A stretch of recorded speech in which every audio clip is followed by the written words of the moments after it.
nagtatanong din po kung suspended po yung number coding scheme. Hindi po.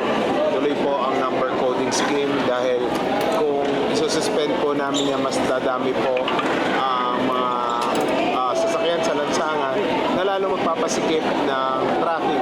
Alam naman po natin pag may mga nagsasarang karsada ay bumibigat yung daloy ng traffic po. So, any additional vehicles po ay makakadagdag sa congestion.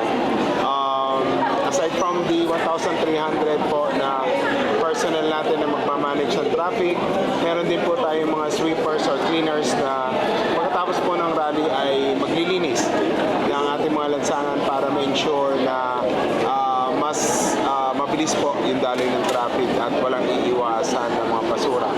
Well, sa ating pong mga motorista, kung wala naman po importanteng lakad, lalo-lalo na po dito sa may